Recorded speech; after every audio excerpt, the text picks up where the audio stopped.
All right, Shalom. I'd like to start off by giving all praises to Yahweh, Ba'ashum, Yahushai, Ba'ashum Hakodash, and peace and blessings to the 144,000 and the rest of your elect. Hey, Shalom. Uh, hey, just to get right into it, you have wars, rumors of wars going on, hey, signs of the end. The MOTB could be coming soon. Signs of civil war. The election season is just a few, or the elections, not the election season, but the elections are just a few weeks away. No telling what can happen from today to next month or day to day. Earlier in the week, you had the dock workers strike, which that only lasted for about 2 or 3 days. And, you wanted to go a bit longer, but it shows, how the people reacted to it. They really weren't ready for any of this. I talked to a few people and they said like, oh, I didn't even know anything was going on.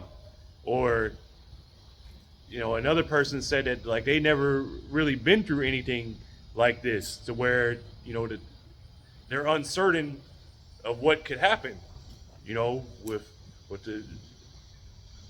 the supply chain being disrupted, no telling what could happen. It could be for a day, 2 days, 3 days, a month or indefinitely.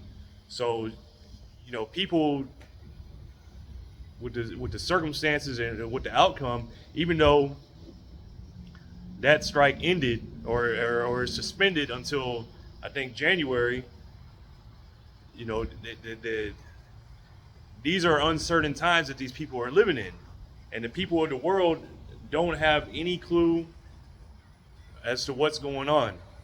As to to defend themselves in the coming times, or even what's coming down down the pipe. They have no idea what's happening. They're completely blinded. But this is Jeremiah chapter 28.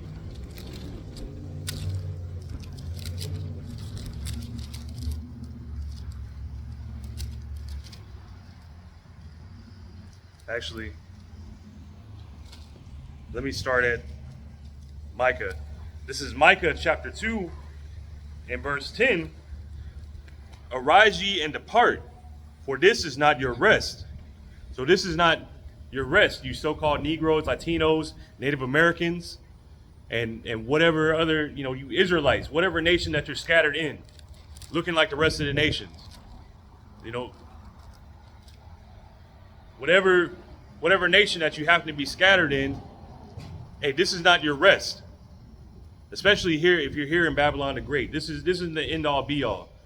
If you take a look around you, this place is collapsing in free fall. The people's minds is completely gone. The dollar is eventually going to be done away with and go to digital. And what comes along with that digital dollar is going to be a micro CHIP. So if you want to survive in this upcoming, this new society that's being built up while this one is crumbling, you're going to need the MOTB to survive. So again, Micah chapter 2 and verse 10, arise ye and depart, for this is not your rest. So this isn't the rest. And the kingdom of heaven is the rest. After all this is done and over, that's the rest. Arise ye and depart, for this is not your rest, because it is polluted. It shall destroy you, even with a sore destruction. So this place is polluted, completely polluted. From the air that you breathe, all kinds of chemicals, all kinds of things are in the air. The water is polluted.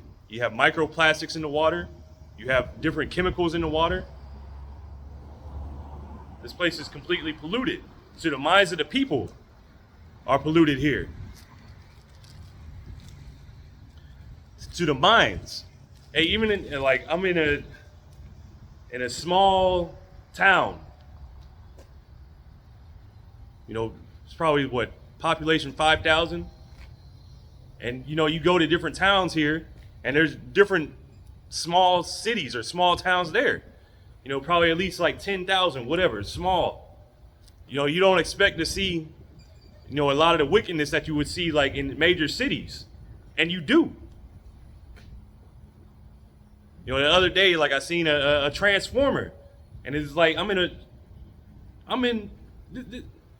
people don't even know this place is on the map. People don't even know this place exists. Yet, you know, there's things that the wickedness that goes on that you expect to see, you know, in Montrose or something like that. You see it way out here. You know, this is the wickedness that's going on. The earth is greatly polluted. So again, Micah chapter 2 and verse 10, arise ye and depart, for this is not your rest. Because it is polluted, it shall destroy you, even with a sore destruction. And you see Jake out here, completely destroyed. Their minds destroyed, their bodies destroyed. But ultimately, hey, this place is going to be destroyed by the ICBMs, the thermonuclear destruction. So this place is polluted, greatly polluted.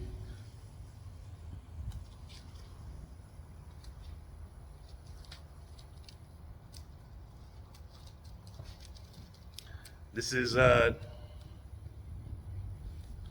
Sirach chapter 10 and verse 2. As the judge of the people is himself, so are his officers. And what manner of man the ruler of the city is, such are all they that dwell therein. So, hey, this place is ruled by Esau Edom. You know, that you see from the scripture, let me read it again. Esau Edom being the so-called white man.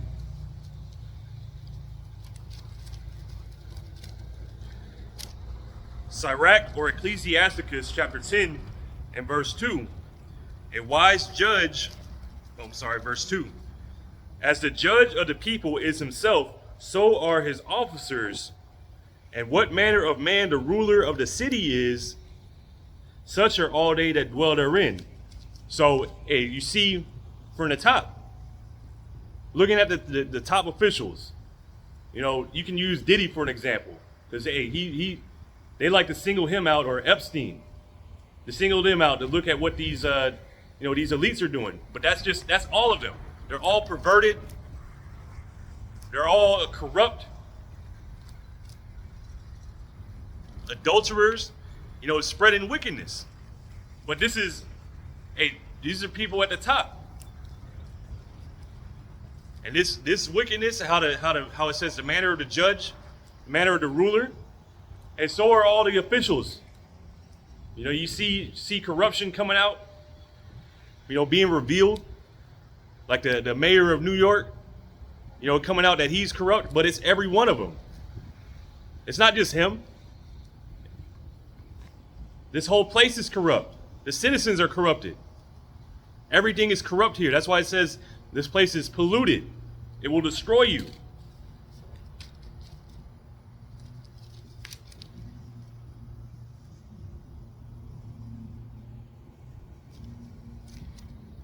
And who is this happening?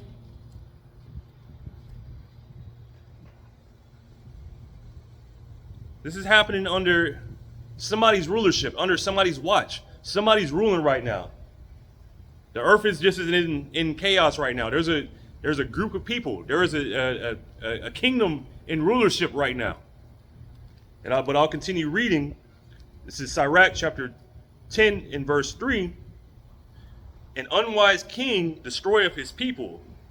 So this earth is ruled by an unwise king, because you see the people are being destroyed. You know, here it is. You read about microplastics, cancer, you know, low fertility rates, all kinds of madness and wickedness. You know, convincing people to change their bits that they were born with. This is under his watch. This is under the watch of an unwise king. An unwise king destroyeth his people, but through the prudence of them which are in authority, the cities shall be inhabited. So through the wisdom, and when Yahushua returns, the earth is going to be ruled in wisdom, in righteousness. It's going to be rebuilt. It's going to be far more beautiful than it was when this devil left it. Verse 4, And this is the point. The power of the earth is in the hand of Yahweh Ba'ashem Yahushai. And in due time, he will set over it one that is profitable. So Yahweh Ba'ashem Yahushai rules over this earth. He's the one that gave it into Esau, Edom, the so-called white man's hands. He did this. And in due time, coming soon, he's going to set his son Yahushai over this earth. Yahushai is coming to take this throne, to take the keys away from this devil, to take rulership away from this devil. Now this is let me see here. This is Job chapter 9 and verse 24. The earth is given into the hand of the wicked. So the earth, like I just said, you know, the power of the earth is in the hands of Yahweh Ba'ashem Yahushai. Now the earth is given into the hand of the wicked. So the earth has been given into the hands of the wicked. Who is the wicked? Esau, Edom, the so-called white man. The earth is given into the hand of the wicked. He covereth the faces of the judges thereof. If not, where and who is he? So, hey, the earth has been given into the hands of the wicked. Esau, Edom, the so-called white man. And what you see today, especially starting with the Renaissance. What is the Renaissance? Renaissance means rebirth. That's where all this artwork comes from. They painted over the icons that were originally there. You can look up Russian icons. You know, those so-called dark images. They painted over them. They called it iconoclasm, which means destruction, which icon, image, and clasm meaning destruction. So they destroyed the images that were there, that were already here, and they painted over them. They made the images of the Heavenly Father and His Son into His image. The scriptures give you clues. The scriptures aren't just a fantasy book, you know, a book of fairy tales and, you know, things like that, like people like to believe. These things are really happened. This is a history. This is a book belonging to a group of people, the Israelites. This is a book of history, prophecies, laws. This book has everything that you need to know in it. So he paid it over to judges. Who's the main judge? Yahweh. They made him look like a leprous white man with long dog stringy hair. They made his son look like a Mo. Made him look like a surfer hippie.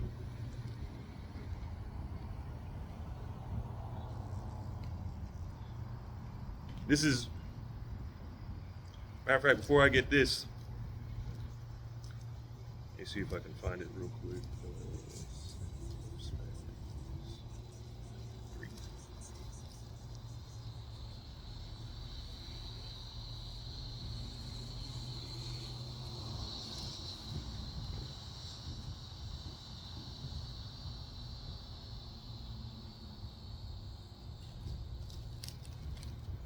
Oh, that's stupid.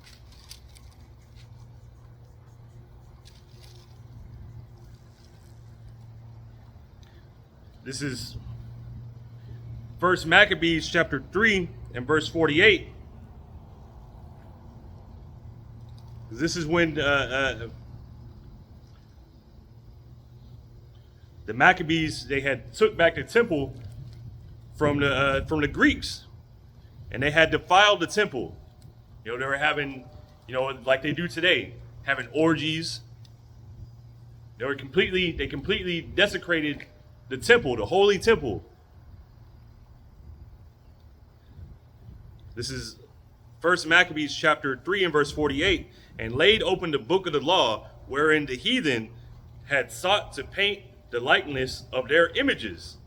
So the heathen had been trying for a long time to paint their likeness, you know, to put their mark in our scriptures and the law that was given to us. And you see today through the rebirth, the Renaissance, and they've done this. So You picture a so-called Jesus who the world worships, with that long stringy dog-faced man.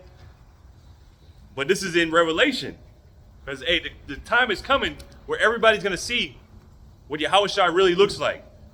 They're really gonna see who the world ignorantly calls Jesus, and you're gonna find out that he does not look, like the images that have been painted, like the lies that have been told to you. This is Revelation chapter 1 and verse 7. Behold, he cometh with clouds, and every eye shall see him, and they also which pierced him. So all eyes are going to see Yahushua. It says he cometh with the clouds. That's the chariots. Behold, he cometh with clouds, and every eye shall see him, and they also which pierced him, and all kindreds of the earth shall wail because of him. Even so, amen. So all the earth is going to wail when they see Yahushua. They're going to be crying. And it's telling you a lot of information in this. It's telling you he's coming in a chariot. The so-called UAPs, UFOs, the government has made, a whole different, they made the Space Force, and they also made another branch, to study these things. They know it's the chariots. They know it's not aliens. They know it's angels. Because it's all throughout the scriptures.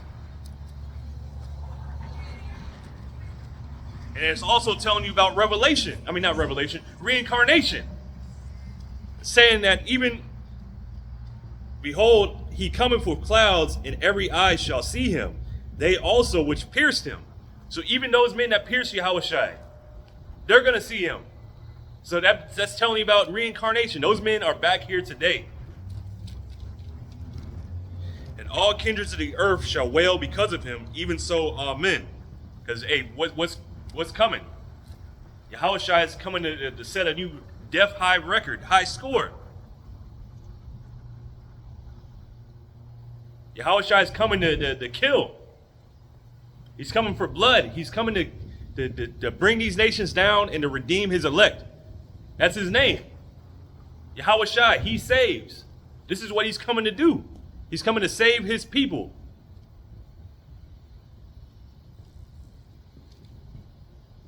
And he's not coming how Christians like to portray him, like he's just coming out giving hugs. No.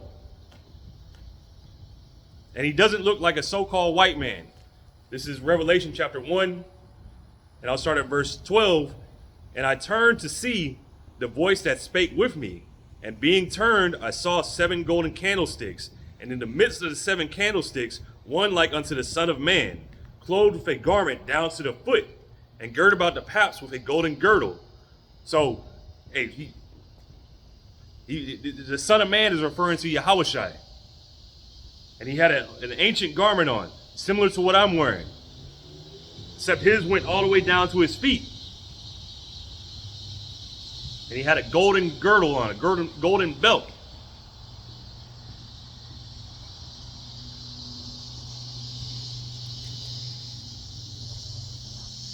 Verse 14, his head and his hairs were white like wool. So his head, it's telling you, his head and his beard were white like wool, as white as snow. So describing both the texture and the color. It's not just describing the color. It's not just saying he had white hair. No, he's saying he had white woolly hair. Woolly hair like so-called black people have.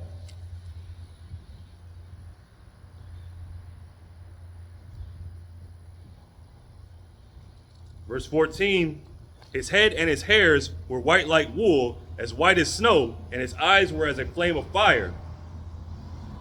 So he had red eyes. He had white hair, white woolly afro, a white beard,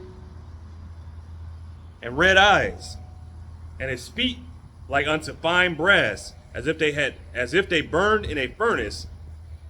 So his feet were like on the fine brass, as if they had burned in a furnace, meaning they were super dark. Not yellow, but super dark brown, which nothing really out here that I can look at, whatever, but hey, it's super dark brown, almost black. Saying the complexion of the Lord, Yahushai, how dark he was. Matter of fact, let me go. This is Daniel.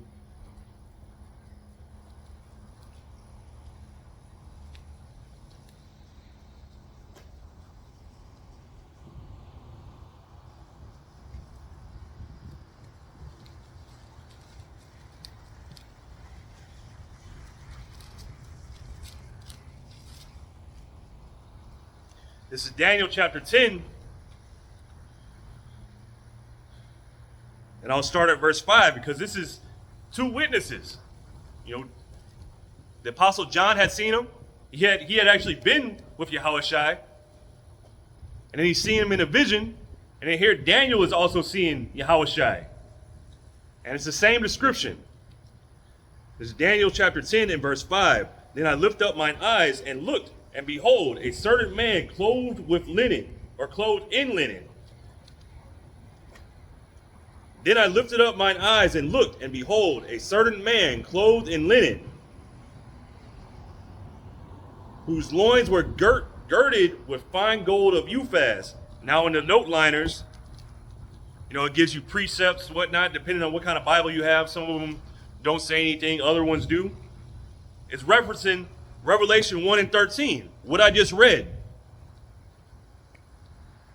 So again, Daniel chapter 10 and verse 5, and that's actually referencing Revelation 1, 13, 14, and 15. So again, Daniel chapter 10 and verse 5, then I lifted up mine eyes and looked, and behold, a certain man clothed in linen, whose loins were girded with fine gold of Uphaz. His body also like the beryl, and his face as the appearance of lightning, and his eyes as lamps of fire. So it's telling you what he looked like. He had a very radiant appearance. And his arms and his feet in color to polished brass. Now that's dark. That's super dark. When you look up burnished brass, you know, the closest thing that I normally like to think of is usually the example is other than super dark Jake is the bronzer that bodybuilders use. You know, you look at I mean, that's all you have to do. Look up bronzer bodybuilders. They can put on that super dark, whatever that is. Oil, I'm not sure exactly what it is. That paint makes them look extra dark. It makes them look like so-called black people, so-called Negroes. But this is how Yahushua looked. He was super dark in complexion.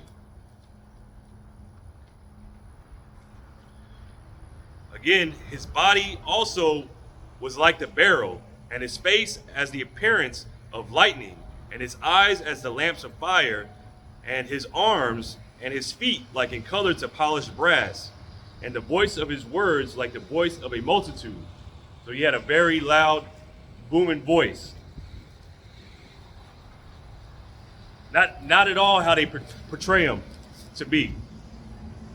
You know, they portray him to be a leprous. Now, the whole world is in on this lie. You've been lied to. You've been duped. This is not how the Savior looks. This is not how his attitude is. You know, he's not a soft-spoken guy. You know, he's not a soft-spoken man.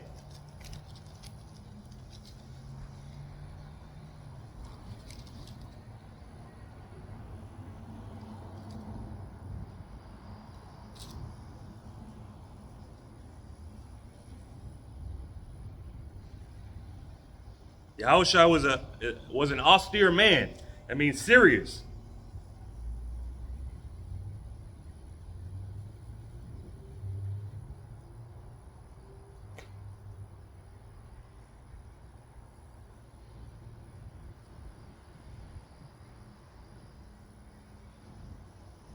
This is Luke chapter 19 and 22, and this is dealing with the talents. And this servant, Yahushua is giving a parable about talents, which is going out and preaching this word. But he's giving this parable, and while he's saying this, I'll just read this. This is Luke chapter 19 and verse 22, and he saith unto him. Matter of fact, let me start at 21. For I feared thee, Luke chapter 19 and verse 21, for I feared thee, because thou art an austere man. Thou takest up that thou laidest not down, and reapest that thou didst not sow. Verse 22, and he saith unto him, out of thine own mouth will I judge you, thou wicked servant. Thou knewest that I was an austere man, taking up that I laid not down, and reaping that I did not sow.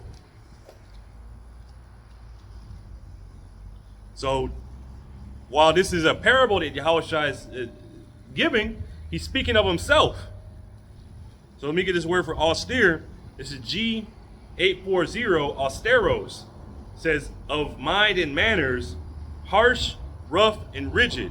So this is Yahushua. He's a harsh, rough man. He's not how they portray him in the world. How the churches portray him, being all soft-spoken. No, he was a rough man.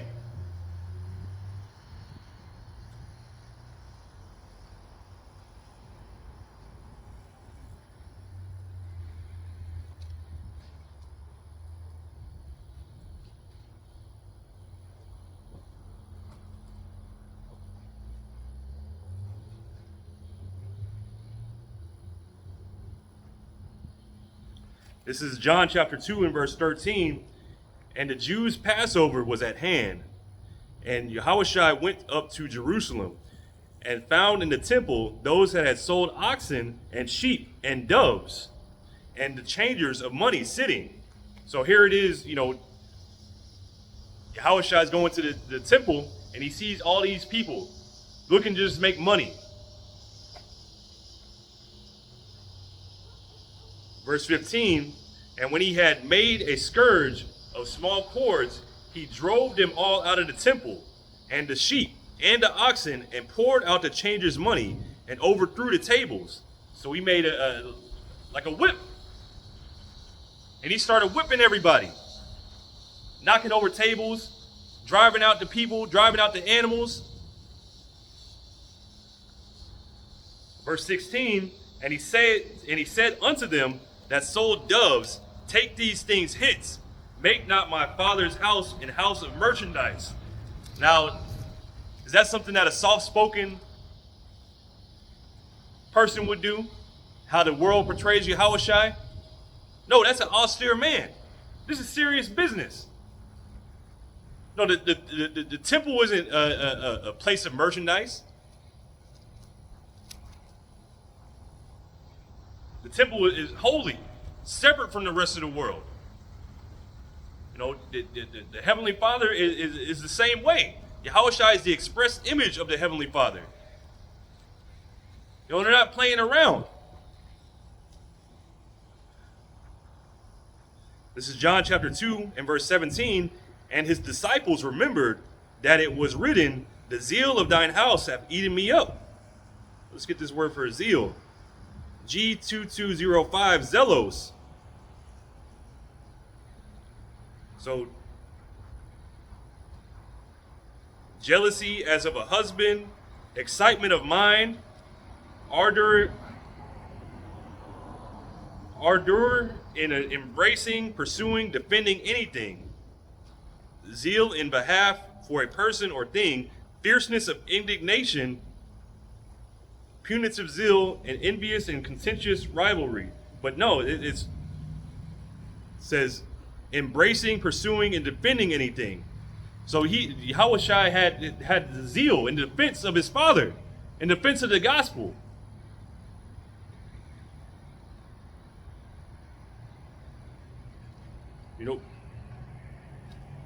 So he was zealous. Hey, anything that had to do with his father, hey, he's about the business.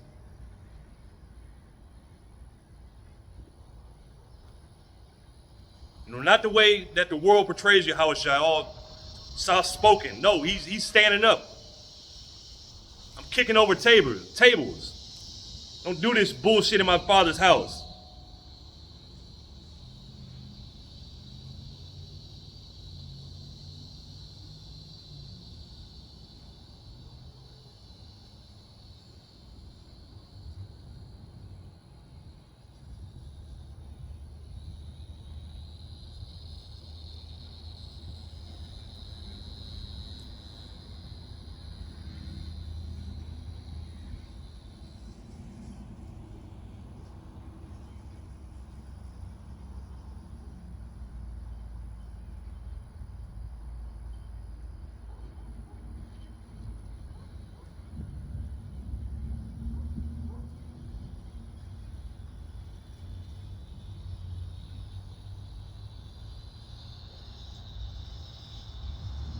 This is another one. This is Yahushua speaking. Luke chapter 19 and verse 27. But those mine enemies, which would not that I should reign over them, bring hither and slay them before me. So this is Yahushua speaking.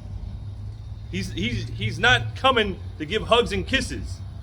Not to the world. No, he's bringing a sword.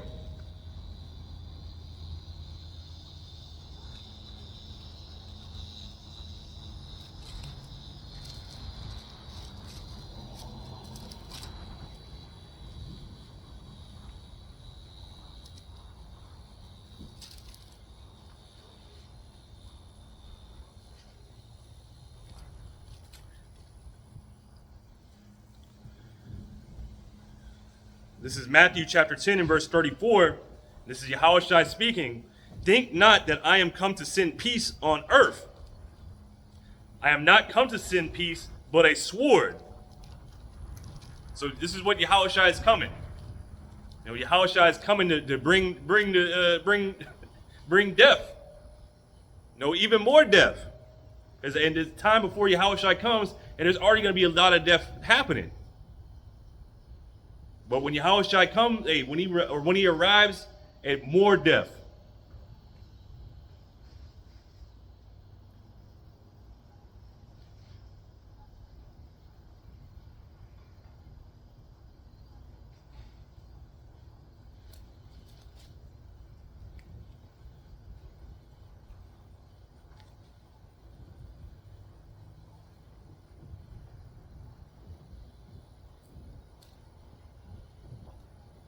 This is Luke chapter 12 and verse 49. I am come to send fire on the earth. This is Yahushua speaking again. I am come to send fire on the earth. And what will I if it be already kindled? So chaos is already going to be happening when Yahushua gets here. But he's coming to bring more. He's coming to bring fire. He's coming to bring death. He's not coming to bring peace.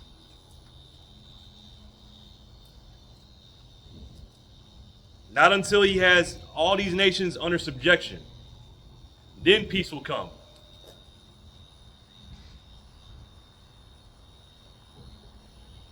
So again, let me go back to Job. Job chapter 9 and verse 24. The earth is given into the hand of the wicked. He covereth the faces of the judges thereof. If not, where and who is he? So just a few scriptures that I just read. Hey, that's not what you taught in the church. That's not what you see depicted of Yahushua. His face has been covered. By who? By the wicked. And who is the wicked?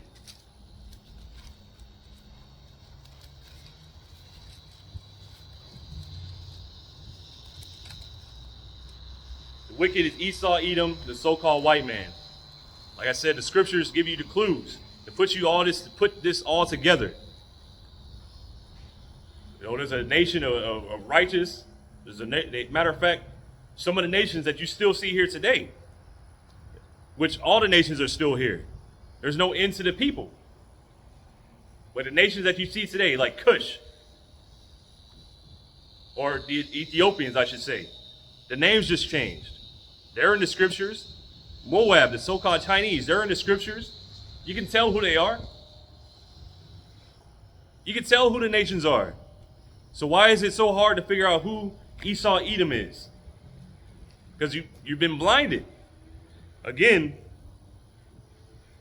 the scriptures give you the clues. It points out who the wicked is. It points out who the righteous is. But the understanding has to be given to you. The Spirit has to be working with you. The Holy Spirit, not just any spirit. And you have to know the names of Yahweh while Yahushai. That's the only way you're really going to get this. If you know the names and you know, or not you know, but the Holy Spirit has to be working with you. The Holy Spirit has to open up your understanding.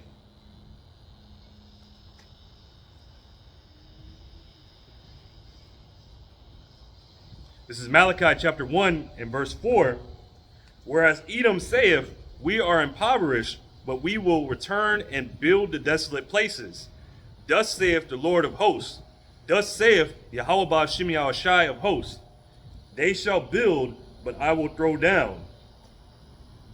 And they shall call them the border of wickedness, and the people against whom Yahweh Ba'Shem Yahushai have indignation forever. So this is the border of wickedness. This is the people known as the border of wickedness. Wherever they go, wickedness follows.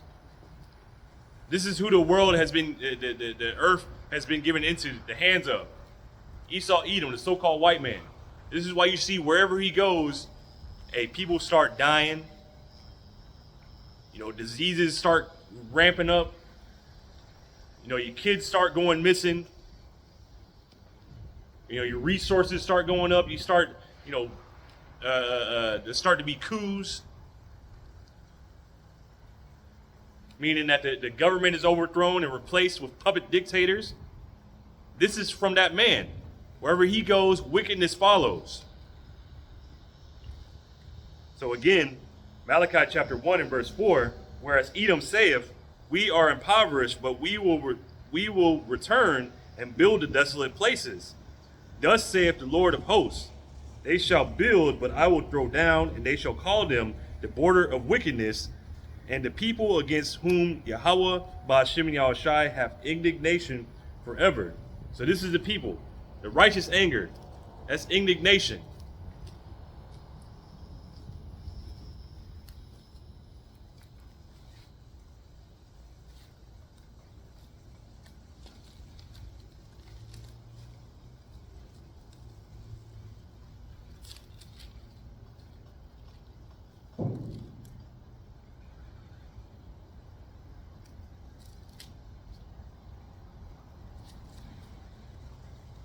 This is Genesis chapter 25, and I'll start at verse 21. And Isaac entreated Yahweh Ba'Shem Yahushai for his wife, because she was barren, and Yahweh was entreated of him. And Rebekah his wife conceived.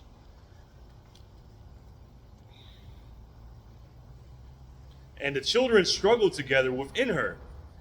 And she said, if it be so, why am I thus? And she went to inquire of Yahweh Ba'Shem Yahushai. So, at this time, Rebekah was barren, and then she conceived. The Lord opened up her womb.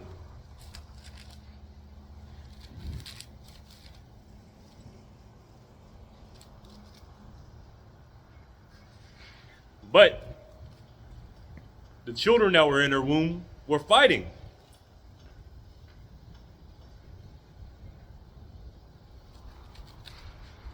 And she went to go see a prophet to inquire of Yahweh Ba'Shem Yahushai. So this is 1 Samuel chapter 9 and verse 9. Before in Israel, when a man went to inquire of the Most High, Yahweh Ba'Shem Yahushai, so when you went to go to ask the Most High or ask power anything, you went to a prophet. Again, 1 Samuel 9 and verse 9. Before time in Israel, when a man went to inquire of the Most High, thus he spake, come and let us go to the seer, For he that is now called a prophet was before time called a seer. And let me get this word for seer real quick. This is H7200 Ra'ah, and it means to see. To see, to have a vision. So the prophets in the old days, when they were called seers or Ra'ah, those were visionaries. You know, they would Yahweh Ba'ashem Yahushua would give them visions. And now today, hey, the prophets, the prophet means today to say before. So the prophets today, and we've seen what's going to happen through these scriptures, because the prophets already wrote these down. So they already wrote down what they saw. But now we're saying it before it happens.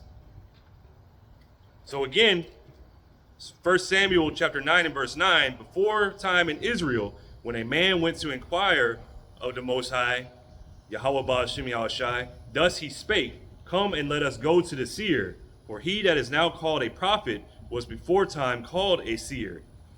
So they went to go see it. Rebecca went to inquire of a seer or a prophet.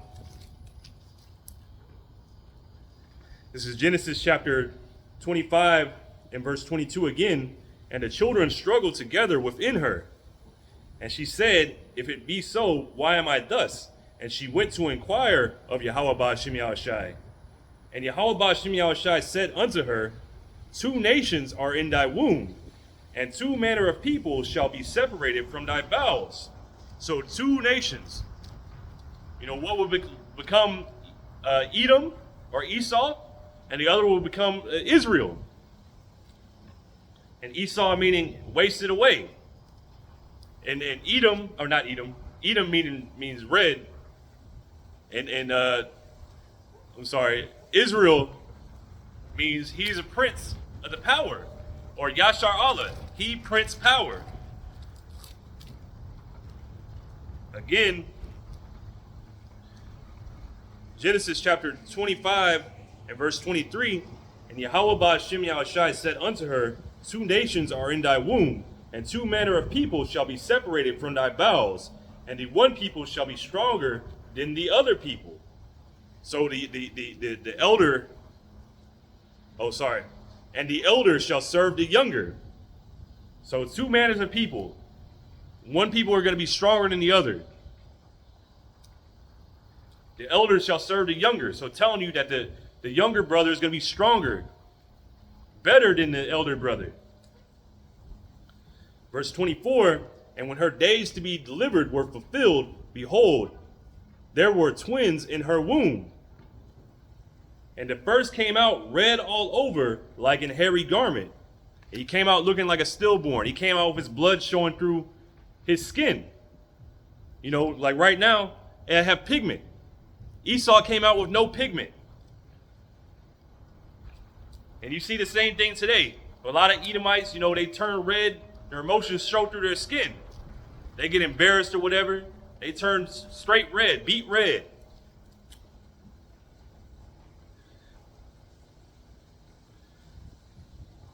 Genesis chapter 25 and verse 25, and the first came out red all over like an hairy garment, and they called his name Esau, which means wasted. And after that came his brother out, and his hand took on Esau's heel, and his name was called Jacob. And Isaac was 80 years old when she bare them. So, Jacob, you notice Jacob isn't described in this, because he came out looking normal. He came out looking like everybody else. He came out looking like how I read in Revelation and in Daniel. He came out looking like a dark-skinned man. Even though he was a baby, he came out looking like a dark-skinned baby. He came out looking normal. It wasn't needed to describe him.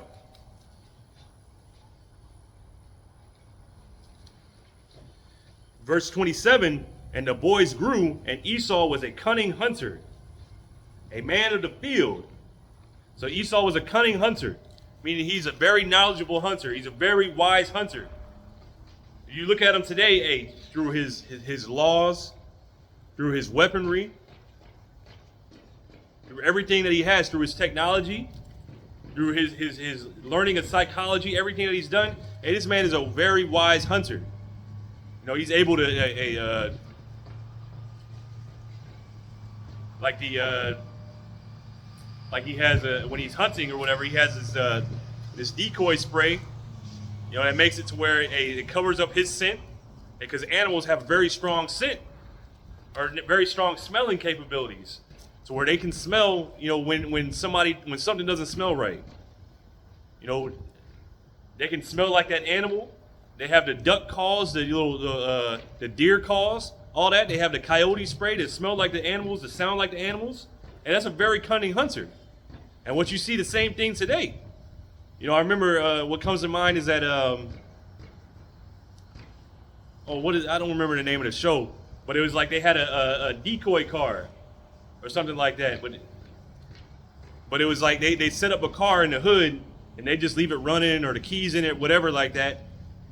And they would do that to get Jake, to trap Jake up. You know, Jake would jump his dumb ass in the car and then take the car or whatever. Meanwhile, it's set up. There's cameras all in the car, everything like that, and then immediately Jake gets arrested or whatever. But this is Esau Edom. This is his workings. Now that's a TV show, but Esau Edom really does stuff like this. You know, finds different ways to trap you up. Hey, even like today. Hey, he trap you up with the women. You know, you want to have kids or whatever like that. You want to get married with this bad broad, whatever. And then you get with her, hey, this bitch is completely out of her mind. You know, you have kids with her or whatever. You know, she divorces you, takes the kids, now you're on child support, this, that, whatever. But this is all set up by Esau Edom. You know, he's destroyed the minds of the people. But this is all part of him being a cunning hunter, because he sets all these things up to trap you. But Salakia, you know, this is Genesis chapter 25 and verse 27. And the boys grew, and Esau was a cunning hunter, a man of the field, and Jacob was a plain man dwelling in tents. And when you go into that word plain, it goes into being perfect. You know, Jacob was just a homebody, just chilling. Verse 28, and Isaac loved Esau because he did eat of his venison, but Rebekah loved Jacob. And Jacob sawed pottage, and Esau came from the field, and he was faint. And Esau said to Jacob, feed me, I pray thee, with that same red pottage, for I am faint. Therefore his name was called Edom. So he got his name from some food, some undercooked food that Jacob wasn't even finished cooking. And Jacob said, sell me this day thy birthright. So this is where the birthright came in. Because in the ancient world, the oldest would get the birthright. But what was the prophecy? The elder shall serve the younger. So this has to be set up. And this is you're seeing these things being set up by Yahweh Ba'ashem Yahushai. You see that he's in control of everything. Because he had Esau Edom come back hungry, however it happened. And had it set up to where Esau would get the birthright. Verse 32, and Esau said, behold, I am at the point to die, and what profit shall this birthright do to me? So, Yahweh Ba'ashem Yahushai gave Esau a very stupid mind. Because how important that birthright is to be the firstborn, and you get the best blessings. You get the best things. But Esau, thinking that he was about to die or whatever, anybody in their right mind, they wouldn't sell that. They wouldn't get rid of that. But this is how Yahweh Ba'ashem Yahushai wrote it to be. Genesis chapter 25 and verse 32, and Esau said, behold, I am at the point to die, and what profit shall this birthright do to me? And Jacob said, swear to me this day. And he sware to him, and he sold his birthright unto Jacob. So Esau Edom sold his birthright. Then Jacob gave Esau bread and pottage of lentils, and he did eat and drink, and rose up and went his way. Thus Esau despised his birthright. When you go into that word despise, it's like to think of it with contempt. He didn't care anything about it. You know, it was filthy to him. But this is just the beginnings. You know, Esau and Jacob, where you have today. You know, Esau is ruling the world now. So let me go to this.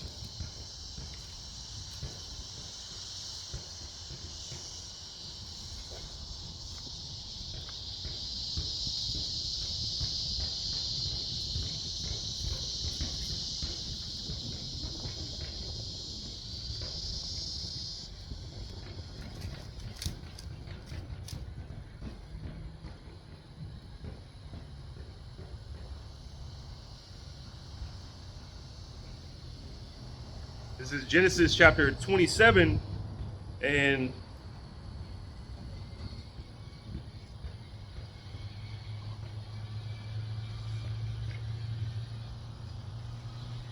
let me see here. I'll start at verse 1 and I'll jump around. This is Genesis chapter 27 and verse 1. And it came to pass that when Isaac was old, his eyes were dim, so that he could not see. He called Esau his eldest son, and said unto him, My son. And he said unto him, Behold, I am here. And he said, Behold, now I am old, I do not know the day of my death. Now therefore take, I pray thee, thy weapon, thy quiver, and thy bow, and go out to the field, and take me some venison, and make me savory meat, such as I love, and bring it to me, that I may eat, that my soul may bless thee before I die. So Isaac is getting ready to die. He's getting ready to give his blessing. And Rebekah heard when Isaac spake to Esau his son, and Esau went to the field to hunt for venison, and to bring it. So during that time, Esau went out to go hunting, and Rebekah spake unto Jacob her son, saying, Behold, I heard thy father speak unto Esau thy brother, saying, Bring me venison, and make me savory meat, that I may eat, and bless thee before Yahweh Ba'ashem Yahushai, before my death. So I'm going to jump down, because in this time, Rebekah had made the food. She made Jacob a disguise. And so this is let me see here. Let me jump down to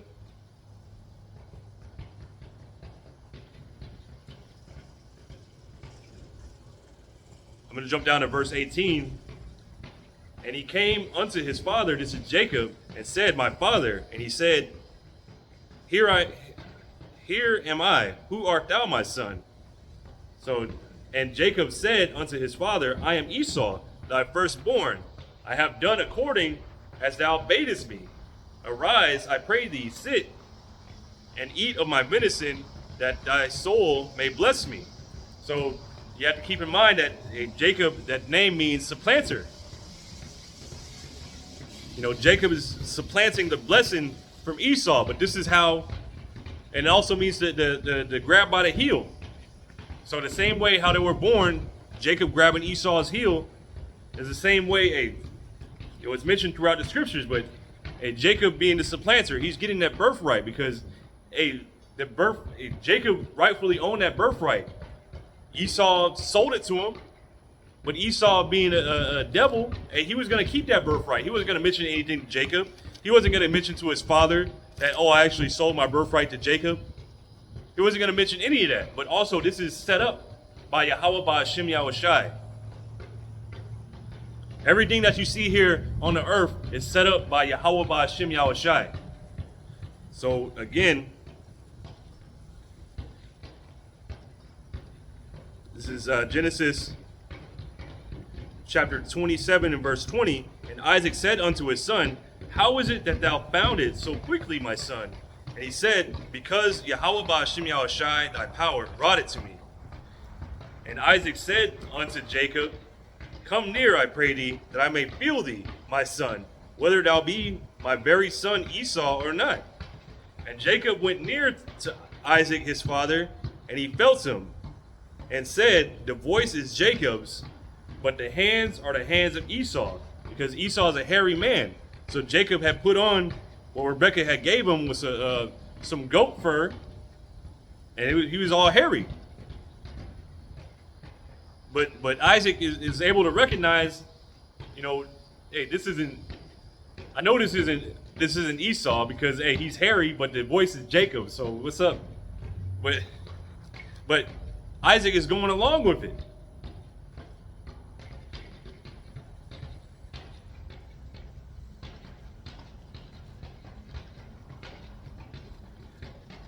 Genesis chapter 27 and verse 22.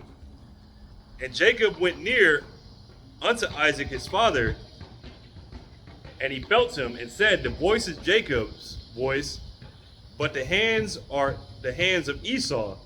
And he discerned him not, because his hands were hairy, as his brother Esau's hands were. So he blessed him. And he said, art thou my very son Esau? And he said, I am. And he said, bring it near to me, and I will eat of my son's venison, that my soul may bless thee. And he brought it near him, and he did eat. And he brought him wine, and he drank. And his father Isaac said unto him, come near now, and kiss me, my son. And he came near, and he kissed him, and he smelled the smell of his raiment, and blessed him, and said, see, the smell of my son is as the smell of a field, which Yahweh Ba'ashem Yahushai have blessed. Therefore, the Most High give thee the dew of heaven, and the fatness of the earth, and plenty of corn and wine. So this is the best blessings. This would have went to Esau, but that's not how it was written to be. It was written that the elder shall serve the younger. Let people serve thee, and nations bow down to thee. Be Lord over thy brethren, and let thy mother's sons bow down to thee. Cursed be everyone that curseth thee, and blessed be he that blesseth thee. So this is all the nations bowing down to Jacob.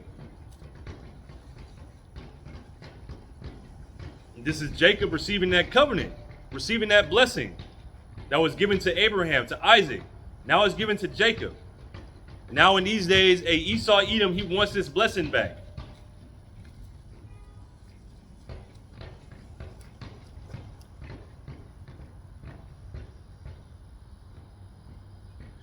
Verse 30, and it came to pass, as soon as Isaac had made an end of blessing Jacob, and Jacob was yet scarce gone out of the presence of Isaac his father, that Esau his brother came in from hunting.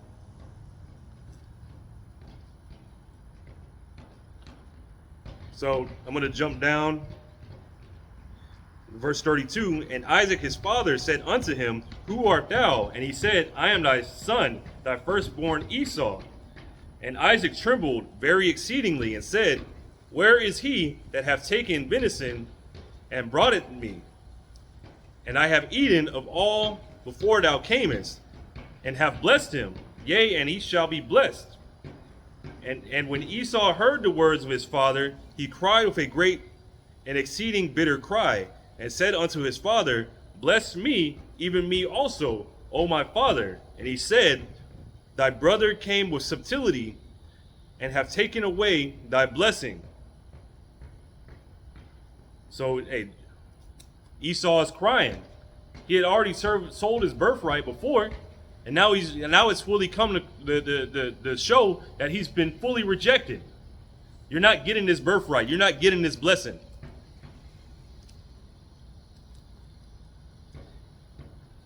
And he said, is not he rightly named Jacob?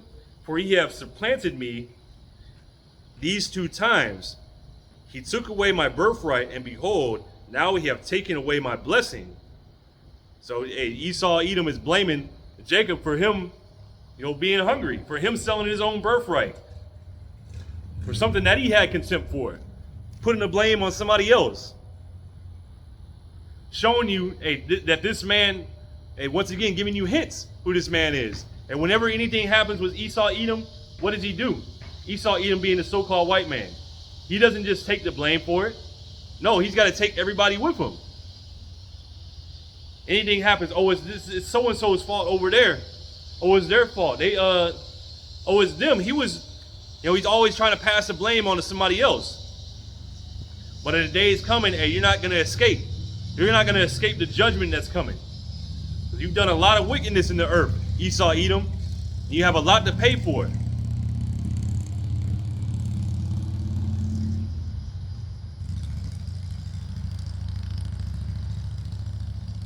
Again, Genesis chapter 27 and verse 36, and he said, is not he rightly named Jacob? For ye have supplanted me these 2 times. He took away my birthright, and behold, now he hath taken away my blessing. And he said, hast thou not reserved a blessing for me? And Isaac answered and said unto Esau, behold, I have made him thy lord, and all his brethren I have given to him for servants. And with corn and wine have I sustained him. And what shall I do now unto thee, my son? Said, I gave Jacob the best stuff. What you want? Like what else do you want? And Esau said unto his father, hast thou but one blessing, my father? Bless me, even me also, O my father. And Esau lifted up his voice and wept. So it says, I believe in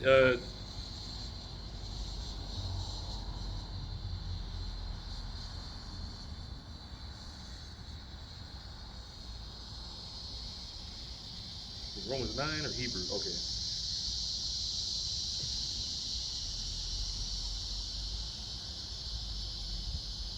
This is Hebrews chapter 12, and I'll start at verse 16. Lest there be any fornicator or profane person as Esau. So Esau is a fornicator, going into pornos. He's a perverse man. And what is it? Profane is outside the temple. This is an unholy, perverse man, who for one morsel of meat sold his birthright. For ye know how that afterward, when he would have inherited the blessing, he was rejected. For he found no place of repentance, though he sought it carefully with tears. So, hey, Esau, Edom was rejected. Even though he tried to, get something, he was crying. Hey, there's nothing for you. There's no blessing for you. Even though this seems, the blessing that he got, it seems like a blessing, but it's really not, because at the end of all this, hey, you're going to be completely destroyed, completely done away with, completely eradicated. So this is again, Genesis chapter 27 and verse 39. And Isaac his father answered and said unto him, behold, thy dwelling shall be the fatness of the earth, and of the dew of heaven from above. And by thy sword shalt thou live, and shalt serve thy brother. And it shall come to pass, when thou shalt have the dominion, that thou shalt break his yoke from off thy neck. So hey, he had to serve. Oh, actually, let me start up again. Salakia. This is Genesis chapter 27 and verse 39. And Isaac his father answered and said unto him, behold, thy dwelling shall be the fatness of the earth, and of the dew of heaven from above. So you're going to have the best places to live. Wherever you see Esau, Edom, he's everywhere you want to be. He's living in the best places. Living up high up in the mountains, beautiful climates, up in high rises, this, that, with the other. You got the best land. You can't even go over there, living in gated communities. Living in them hobbit houses or whatever. This is Esau, Edom. He's got the fat places. He's got the best places to live. Verse 40, and by thy sword shalt thou live. So by his sword, this is how Esau, Edom got everything, through the sword. Whether it be the actual sword, a knife, a dagger, a missile, a gun, a laser. This is how Esau, Edom got all this stuff. Through his sword. Even the tongue.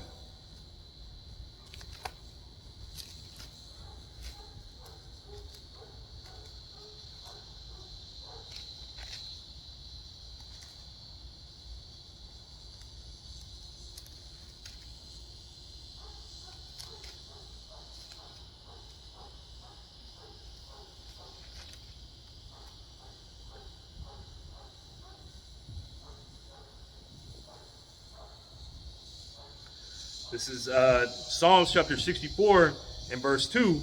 Hide me from the secret counsel of the wicked, from the insurrection of the workers of iniquity.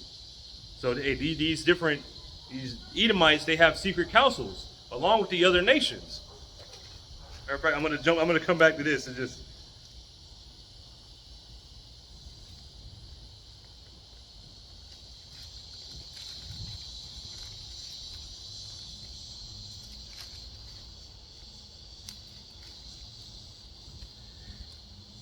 This is Psalms chapter 83, and I'll start at verse 1. Keep not thou silence, O power. Hold not thy peace, and be not still, O power. For lo, thine enemies make a tumult, and they that hate thee have lifted up the head. So they're making a ruckus. They have taken crafty counsel against thy people, and consulted against thy hidden ones, the Israelites. They have said, come and let us cut them off from being a nation, that the name of Israel may be no more in remembrance. So this is what they've done. They've succeeded in doing this. During the Renaissance, they came. They covered up the images. They put the Israelites in slavery. They called them by different nations, by different names, taking away their heritage.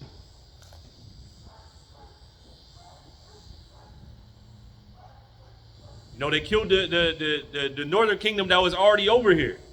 You know, Columbus going to, I believe it was, oh, I don't remember which island it was. Oh, man. Let me see real quick.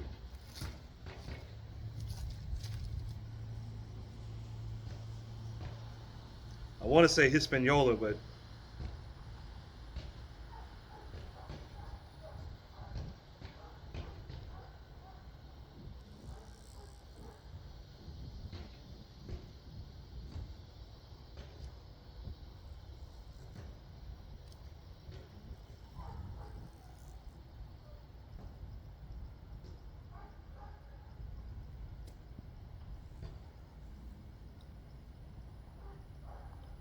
it says Guy Hanani, but I'm not even think I'm pronouncing that right. It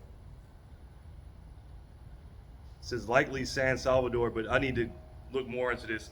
But anyway, when Columbus got over here, hey, he's killing the Israelites left and right.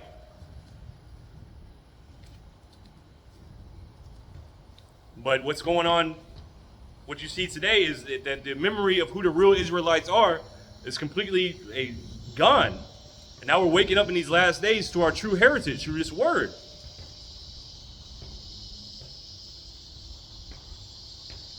This is Psalms chapter 83 and verse 4. They have said, come and let us cut them off from being a nation, that the name of Israel may be no more in remembrance. For they have consulted together with one consent. They are confederate against thee. So, and it goes to give you the nations. The tabernacles of Edom, and the Ishmaelites. The Ishmaelites are still here today. The so-called Arabs. Edom, the so-called white man. The Ishmaelites, the Arabs. Of Moab, the so-called Chinese, and the Hagarenes. Gebal, and Ammon, and Amalek. The Philistines, with the inhabitants of Tyre.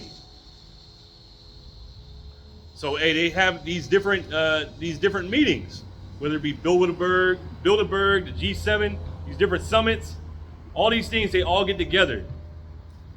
You know, the WEF, they all get together, and they're only working in one thing in mind: how to get rid of the Israelites. Yeah, it sounds like they come up with different plans for climate change and all this stuff, but when you look into all these things, they're only to get rid of the Israelites. You know, you're talking about your carbon footprint. You're the carbon footprint, Jake. It's you. So again, back to Psalms chapter 64 and verse 2. Hide me from the secret counsel of the wicked, from the insurrection of the workers of iniquity, who whet their tongue like a sword and bend their bows to shoot their arrows, even bitter words, that they may shoot in secret at the perfect Suddenly do they shoot at him and fear not. So the point being, in verse 3, who whet their tongue like a sword. So the tongue is also like a sword.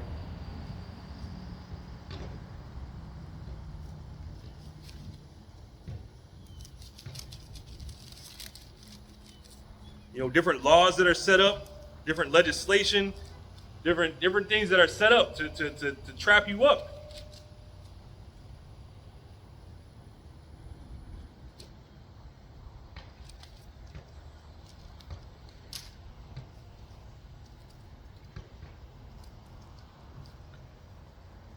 And Esau Edom's blessing is the sword. So this is Psalms chapter 17 and verse 13. Arise, O Yahweh Ba'Shem Yahushai, disappoint him, cast him down, deliver my soul from the wicked, which is thy sword. So again, I went over Malachi 1 and 4. The wicked, the border of wickedness, Esau Edom. Wherever they go, wickedness follows. And it's telling you again, this is the wicked. This is the sword of Yahweh Ba'Shem Yahushai. So back to Genesis.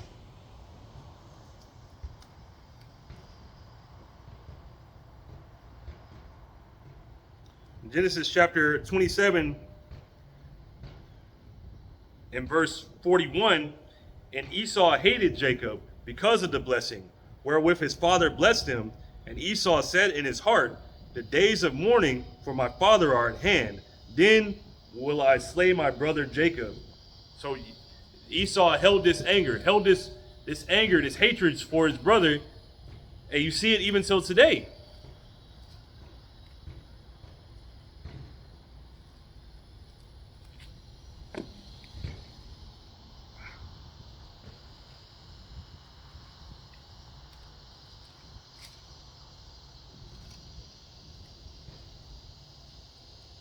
Esau Edom wants that birthright back.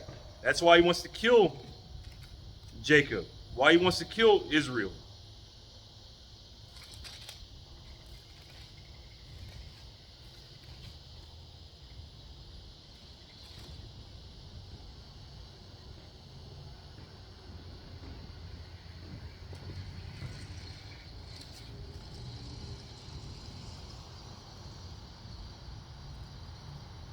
This is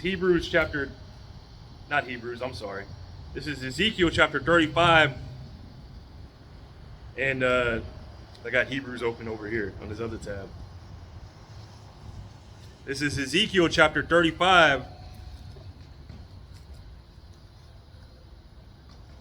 And I'll start at verse 1.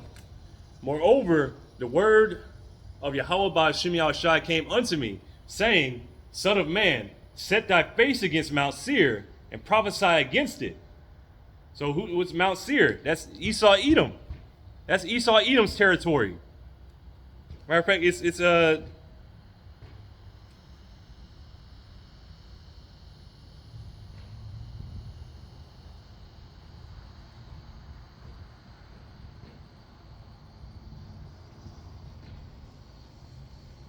do you say it? Like it's connected with him. It's synonymous.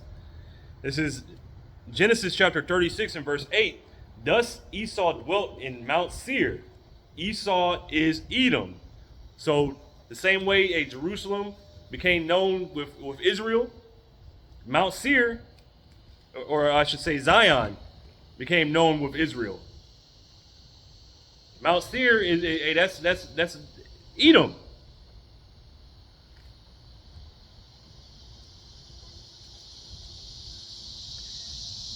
And going back to if you look into Mount Seir, what it's called, it means hairy or shaggy. Being hairy, being Esau Edom was hairy. It's relating back to him. Whereas Zion, that means monument. Relating back to Israel, Yashar Allah, or to Zion. But back to Ezekiel chapter 35 and verse 2, Son of man, set thy face against Mount Seir and prophesy against it, and say unto it, Thus saith the Lord Yahweh Ba'ashem Yahushai. Behold, O Mount Seir, I am against thee, and I will stretch out mine hand against thee, and I will make thee most desolate. I will lay thy cities waste, and thou shalt be desolate, and thou shalt know that I am Yahweh Ba'ashem Yahushai. And Esau Edom is ruling right now. He's that fourth kingdom that was written about in Daniel chapter 7, in Daniel 2. It's the Romans. We're living in the revived Roman Empire.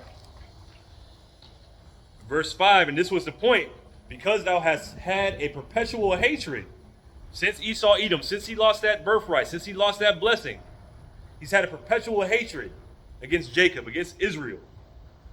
He's passed that on. That hatred is passed on through all the Edomites, generation to generation. Verse 5, Ezekiel 35 and verse 5, because thou hast had a perpetual hatred and hast shed the blood of the children of Israel by the force of the sword in the time of their calamity and the time that their iniquity had an end. So Esau Edom has been shedding our blood every chance that he gets, shedding the blood of Jacob. Therefore, as I live, saith the Lord Yahweh Ba'ashem Yahushai, I will prepare thee unto blood, and blood shall pursue thee. Since thou hast not hated blood, even blood shall pursue thee. So, hey, you have blood coming to you. You have destruction coming to you.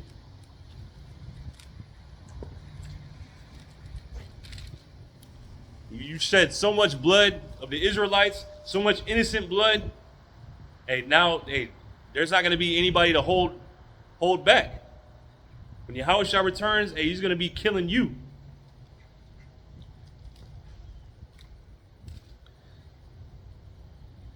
Verse 7, Thus will I make Mount Seir most desolate, and cut off from him that passeth out, and him that returneth.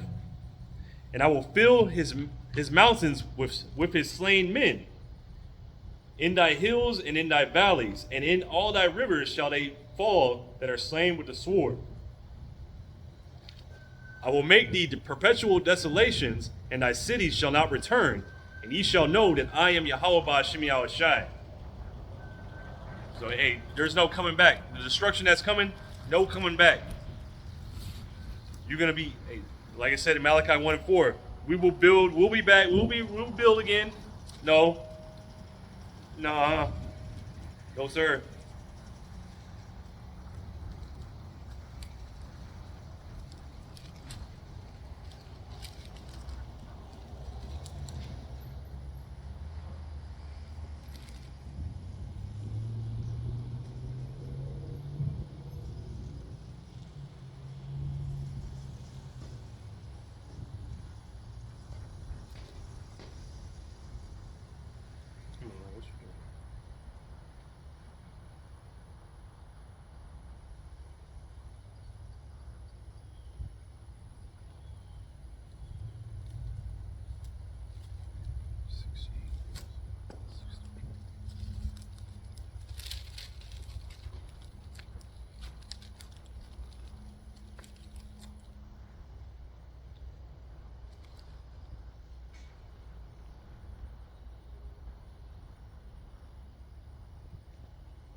This is Isaiah chapter 47 and verse 1. Come down and sit in the dust, O virgin daughter of Babylon, and sit on the ground. There is no throne, O daughter of the Chaldeans, for thou shalt no more be called tender and delicate. And this is speaking of the kingdom now. This is Esau Edom's kingdom. He's the daughter of the Chaldeans. Verse 2, take thee millstones and grind meal, uncover thy locks, make bare the leg, uncover the thigh, and pass over the rivers. Thy nakedness shall be uncovered, yea, and thy shame shall be seen. So right now, Esau Edom's being exposed on all levels. They're being exposed for the vile person that they are, being exposed for the perverse person that they are. being exposed for being the wicked. Even their own people are turning on him. Isaiah 47 and verse 3, thy nakedness shall be uncovered, yea, thy shame shall be seen. I will take vengeance, and I will not meet thee as a man. So that's the point. Yahushua is returning. He's not going to meet you as a man. He's going to come as a spiritual power. Verse 4, as for our Redeemer, as for our Redeemer, Yahweh Ba'ashem Yahushai of hosts is his name, the Holy One of Israel. And Yahweh Ba'ashem Yahushai is sending his son Yahushai to redeem us.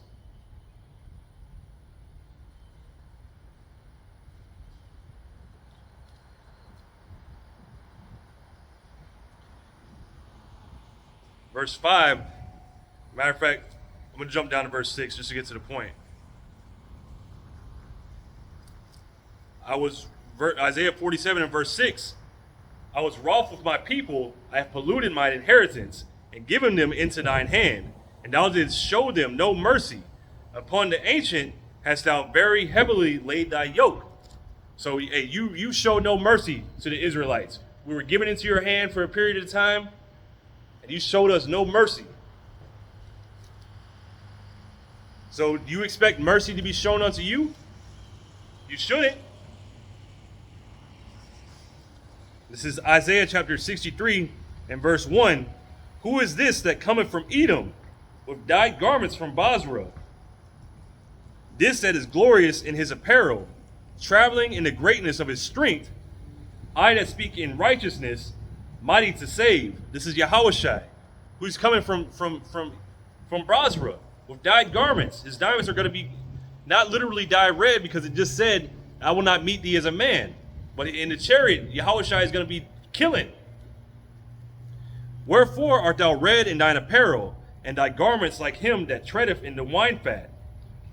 So, matter of fact, I'll just keep reading. I have trodden the winepress alone, and of the people there was none with me.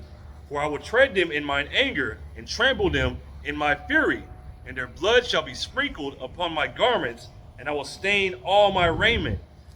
So Yahushua is explaining why he's so red, why he has blood all over his garments, which he's not literally going to have on him because he's going to be up in a chariot. But it's describing how much killing he's going to be doing. He's going to be doing so much killing that it's compared to stomping grapes in the wine fat, making wine. How much blood is going to be shed in these times, especially coming from you Edomites.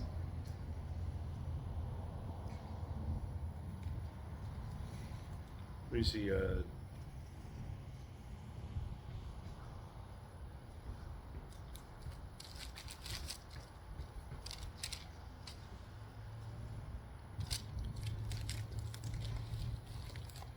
So that's an end time prophecy. So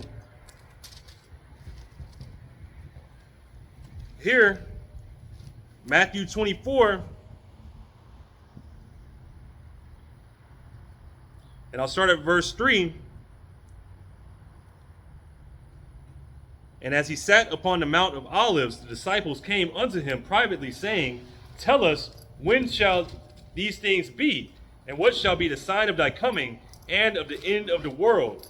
And this word for world here, if you go look into it, is aeon, which means an age. When is this age going to end? Because at the time, they knew who was ruling. It was the Romans. It was that fourth kingdom.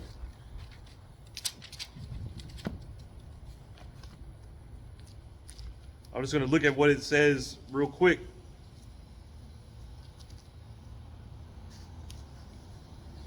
In the GNT.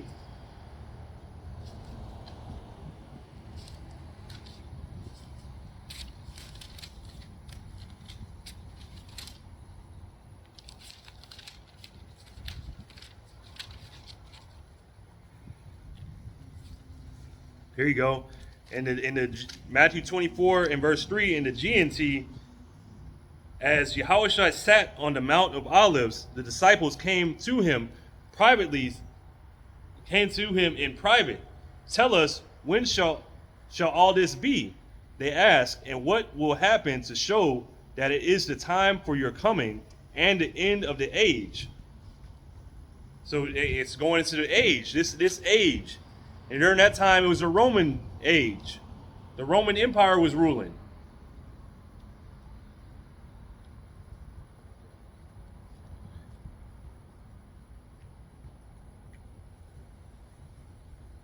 And I'll keep reading. Verse 4, Yahushua answered, "Watch out and do not let anyone fool you. Many men claiming to speak for me will come and say, 'I am the Messiah,' and they will fool many people." And you see that today. Many different Israelite groups, many different religions out there. People claiming to be King David, people claiming to be Yahushua or Jesus. And they will fool many people. You are going to hear the noise of battles close by and the news of battles far away. So you're going to be hearing, you're going to hear about wars, you're going to hear rumors of wars. Overseas, you're hearing rumors of wars, and they have wars going on over there. World War III, we're waiting for the official kickoff. Here it is, the small hats bombed a Russian base. Is that not moving us closer and closer? More and more nations are going to be gathered into the valley of Yehoshaphat. In the valley of judgment, in the valley of Yahweh's judgment. And that's in the Middle East. And World War III is going to take place there. And there's going to be civil war here.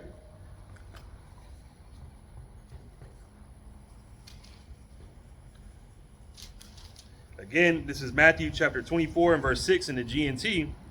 You are going to hear of the noise of battles close by and the news of battles far away. But do not be troubled. Such things must happen, but they do not mean that the end has come. So that's just the beginning. These things have to happen. Countries will fight against each other. Countries will fight each other. Kingdoms will attack one another. There will be famines and earthquakes everywhere. All these things are like the first pains of childbirth. So only expect things to get worse from here. But who is ruling in this time? Esau, Edom. The so-called white man through the name of the Romans.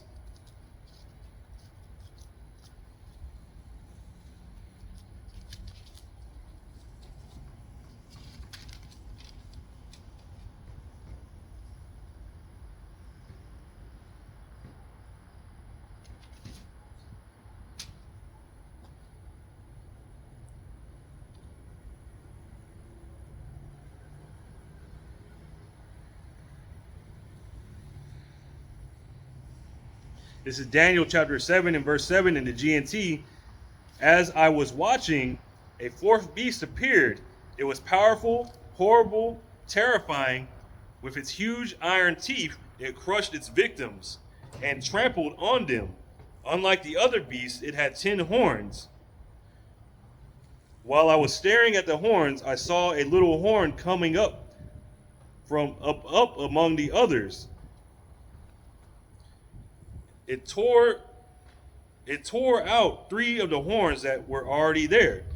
So this little horn that's speaking of is America, which it tore out those 3 horns, which was Britain, Spain, and France. But this is back then. This is representing both this beast, that empire back then, the Romans, and today. Because these places are still around. But this is both back then and today. Because this beast died and then came back. It was revived.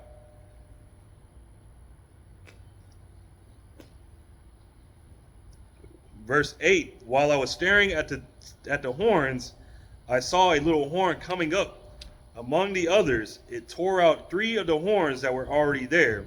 This horn had human eyes and a mouth, boasting proudly. And this is the most proud country, the proudest nation on the earth. This nation talks a lot of shit. While I was looking, thrones were put in place. One who had been living forever sat down on one of the thrones. And this is speaking of the Heavenly Father Yahweh. His clothes were white as snow, and his hair like pure wool. His throne, and keep in mind that Yahushua is the express image, the exact image of the Heavenly Father Yahweh. So they look identical.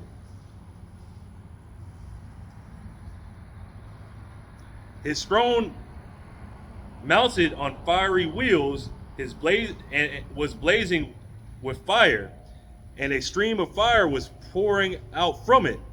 There was many thousands of people there to serve him, and millions of people stood before him. The court began its session, and the books were open. So right now, Esau Edom, the court is in session right now. You're in your sentencing phase. You know, everything has been being brought out. All the charges are being brought up against you. You know, the books are open. The books are no longer sealed. Because Yahushua, matter of fact, let me see if I can get that real quick. Because it says in Daniel 12 that the books are sealed. Let me see. Let me jump to that first.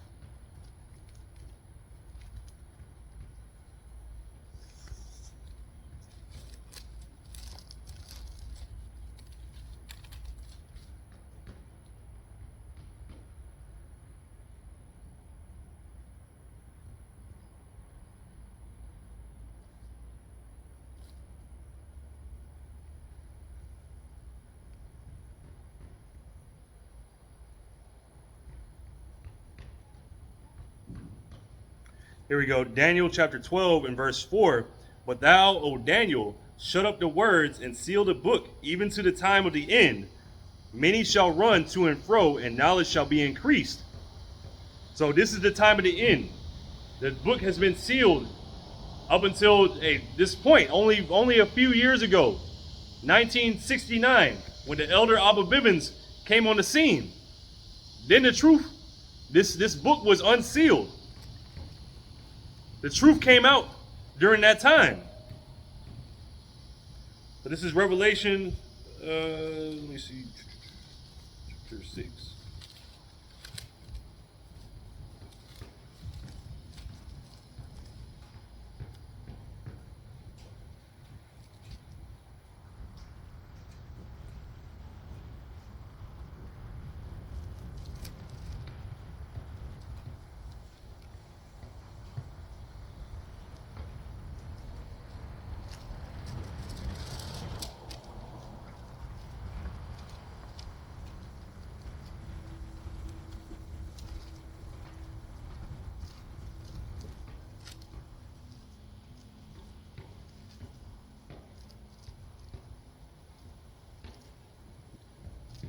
Oh, that's 7.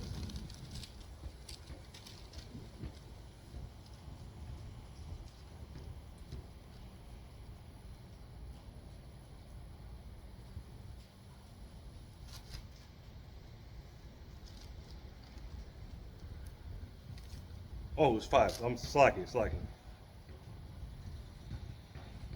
This is Revelation chapter 5 and verse 1.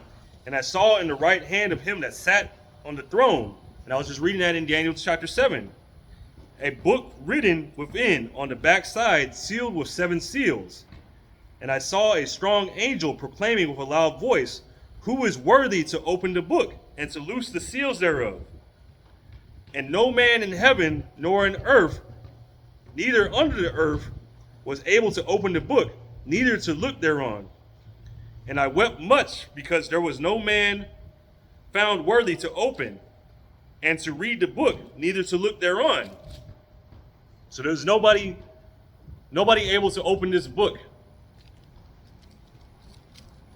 Verse 5, and one of the elders saith unto me, weep not. Behold, the Lion of the tribe of Judah, the root of David, hath prevailed to open the book and loose the 7 seals thereof. So one of the angels said to John, the Revelator, not to weep, because the Lion of the tribe of Judah, who is that? Yahushua, of the root of David. That's Yahushua. It's telling you so many things. It's telling you, that Yahushua is from the tribe of Judah, from the lineage of David, that he was here.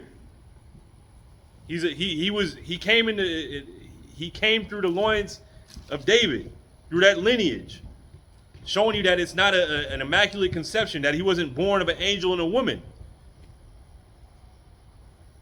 So again, Revelation chapter 5 and verse 5, and one of the elders saith unto me, weep not, behold, the Lion of the tribe of Judah, the root of David, hath prevailed to open the book and to loose the 7 seals thereof. So Yahushua opened the books. And I beheld, and lo, in the midst of the thrones and of the 4 beasts, in the midst of the elders stood a lamb, as it had been slain, having 7 horns and 7 eyes, which is complete power, which are the 7 spirits of the Most High, sent forth into all the earth. And he came and took the book out of the right hand of him that sat upon the throne. And when he had taken the book, the 4 beasts and the 24 elders fell down before the Lamb, having every one of them harps and golden vials full of odors, which are the prayers of the saints. And they sung a new song, saying, Thou art worthy to take the book and to open the seals thereof, for thou wast slain and hast redeemed us to Yahweh power by thy blood, out of every kindred and every tongue, out of every kindred and tongue and people and nation. So, the Israelites have been scattered into every nation, speaking every tongue. And Yahushua redeemed us amongst all these people, and has made us unto our power kings and priests, and we shall reign on the earth. So the Israelites are set up to reign next. That's why Yahushua's disciples are asking him, what are the signs of your coming? How do we know when you're coming back? So when we know when you return, all these kingdoms are going to be nothing. Israel is going to rule. Yashar Allah is going to rule. So back to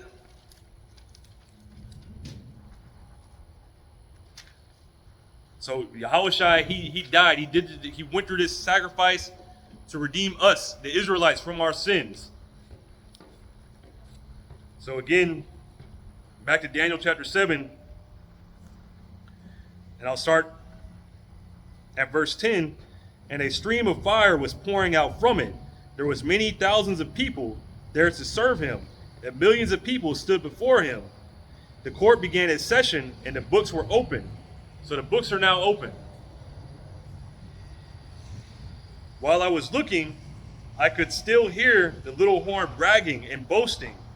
So while the books are open, the sentencing phase is the court is in session right now. And while the court is in session, you're reading out all the transgressions of this wicked man, and he's still talking shit in the background. Verse 11, while I was looking, I could still hear the little horn bragging and boasting.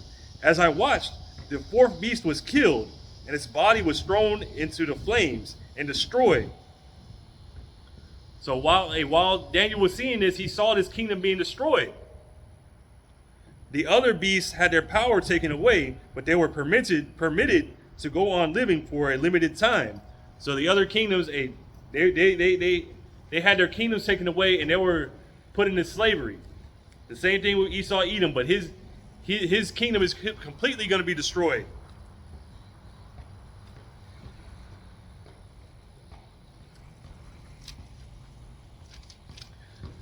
Verse 13,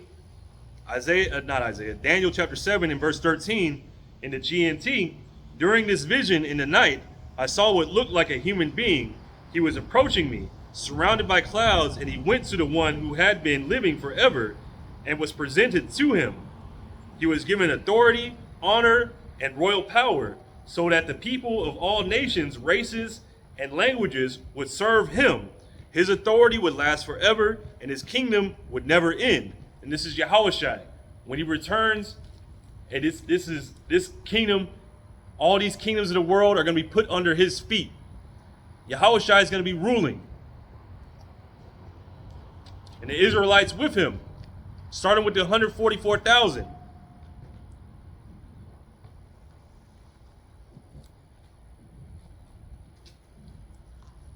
And I'll jump down to verse 19. Oh, slide.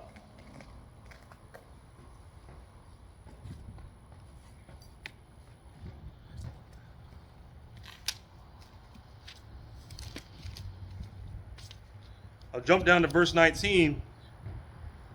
Daniel chapter 7 and verse 19. Then I wanted to know more about the fourth beast, which was not like any of the others. So what made this fourth beast different? They didn't have kings. They had Caesars. They had senates. They voted. It's not like the ancient world. The kings before them, each king ruled in succession. The king's son would rule. Here you had elections.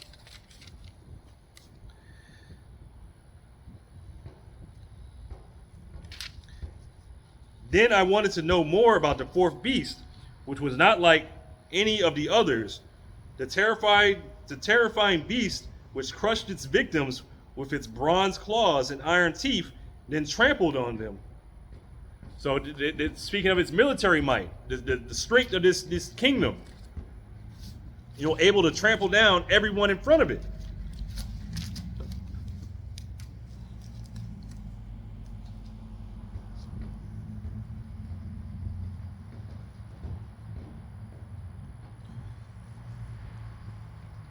Verse 20, and I wanted to know about the 10 horns on its head, and the horn that had come up afterward and had made 3 of the horns fall.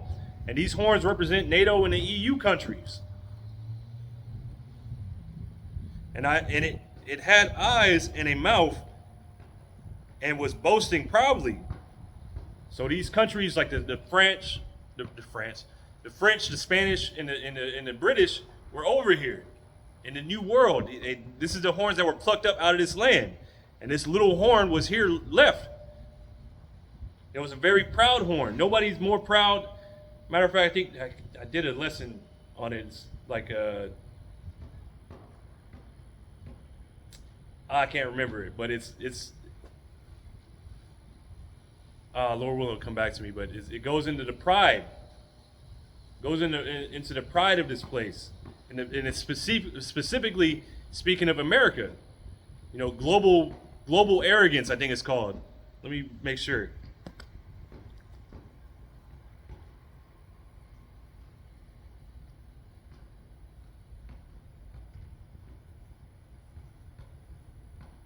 Oh, no.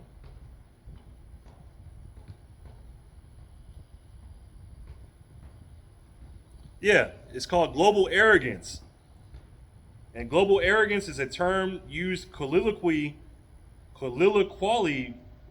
to describe the cultural and economic hegemony of the United States over other countries. So this is a proud speaking over these other countries. This country is very proud when it compares itself to other countries. And like I've seen a lot, I see this a lot. Especially on these Edomite, these white power sites or whatever. They'll have a picture of a building or something like that. You say these buildings, something, a skyscraper, whatever, and it'll be like, it'll be doing a comparison to some stuff in Africa, where it's comparing, these things, they've improved over their time. Meanwhile, over there in Africa, or black people or whatever, they're still living in mud huts. Meanwhile, that's speaking very proudly. Because, hey, you look at Africa, hey, it's completely diverse. Yeah, some people live in huts. That's cool, whatever. Hey, mud huts are better than living in a fucking asbestos house. But the arrogance of this place. To think that, all Africans are just starving. Meanwhile, they have cities. And in Africa isn't just one country. It's a bunch of different countries. They have cities, skyscrapers. Cities that look better and cleaner than cities over here in Babylon the Great. So it's this little horn is very proud in how it speaks. Always thinking that it's better than everybody. But again, back to Daniel chapter 7. And I'll start at verse 21, and this is in the GNT. While I was looking, that horn made war on the Most High's people and conquered them. So are we not a conquered people? We're not defeated. Then the one who had been living forever came and pronounced judgment in favor of the people of the supreme God, or the supreme power. So Yahweh Ba'Shem Yahushai is having mercy on us. He had mercy on us by sending his son Yahushai to be a sacrifice for us, to redeem us from our sins. And then he's going to have mercy on us again because, in these days, this Esau Edom is ruling. He has no mercy on us. He has a perpetual hatred. This man hates everything. He hates life. He hates himself. This man would kill everything. Matter of fact, that's the days are going to be cut short.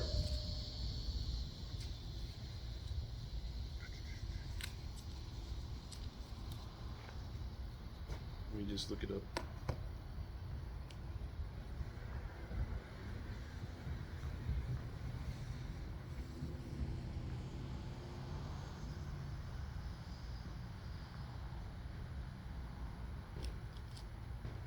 This is Matthew chapter 24 and verse 22. And except those days should be shortened, there should no flesh be saved. But for the elect's sake, those days shall be shortened. So the days, even scientists are saying, which I haven't heard it in a while, but they said a few years back that the time was speeding up. But the days are getting shorter. So the days are being shortened. This is for the elect's sake. Because if this devil was allowed to keep ruling, there would be nobody here to save, not even himself. And I'm just going to look at what it says real quick in the GNT.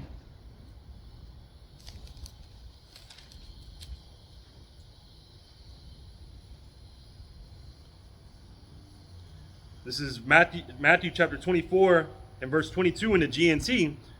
But the Most High, Yahweh Ba'Shem Yahushai, has already reduced the number of days. Had he not done so, nobody would survive.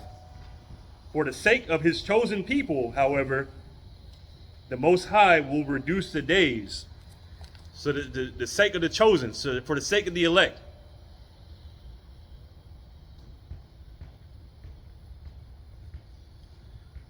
This is Daniel chapter 7 and verse 21 in the GNT.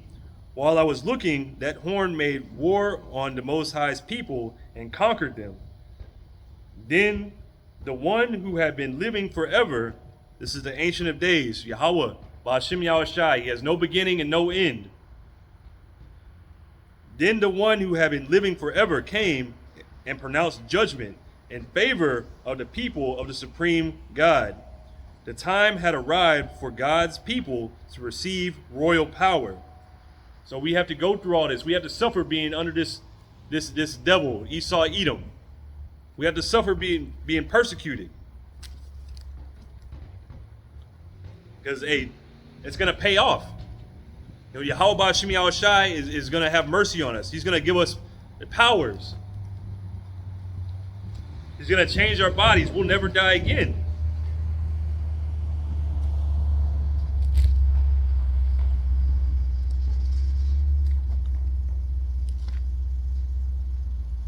Okay, is there any more? Matter of fact, I'll keep reading Daniel chapter 7 and verse 23 in the GNT. This is the explanation I was given.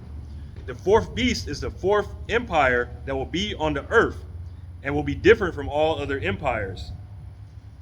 So during Yahushai's time, when the disciples came to ask him, who was ruling then? The Romans.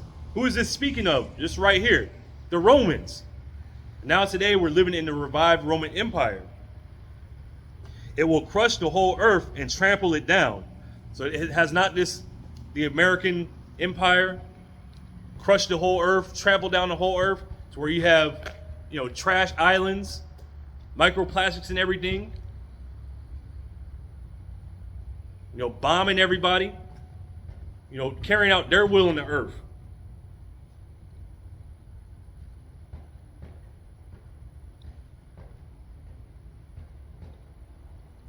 I'm going to jump down to verse 25. He will speak against the supreme power and oppress power's people. He will try to change religious laws and festivals, and the Most High's people will be under his power for 3.5 years. And that's roughly 350 years, but also that he's changed times, because it says that he will change times and seasons. Hey, this devil has changed everything. He's changed the calendar. He's changed the religious practices. He's made it to where you think you're doing stuff in Christianity, you're really worshiping idols. He's changed all this stuff. Like in the beginning, the earth is given into the hand of the wicked. He covered up the faces of the judges. He's covered up everything. You're sitting here celebrating Easter when you should be celebrating the Passover. You're celebrating Christmas when that has nothing to do with the scriptures. You're celebrating Thanksgiving. You're celebrating all these stupid holidays that have nothing to do with the scriptures. But this is this devil doing all this.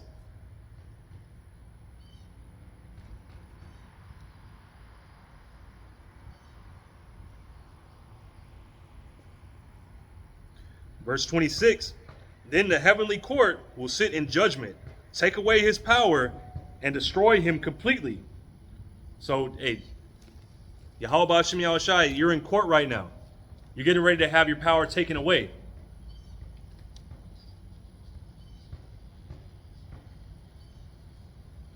Verse 27, the power and greatness of all the kingdoms on earth will be given to the people of the supreme God. That's the Israelites.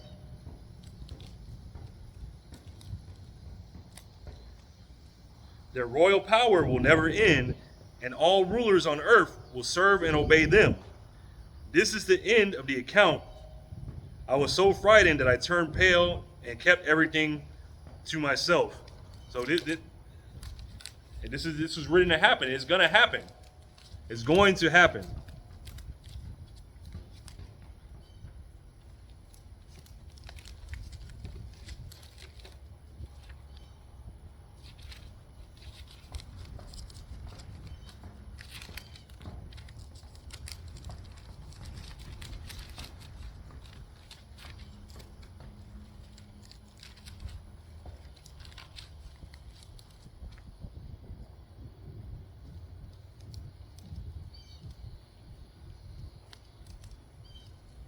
I think it's, matter of fact, let me get that real quick before I.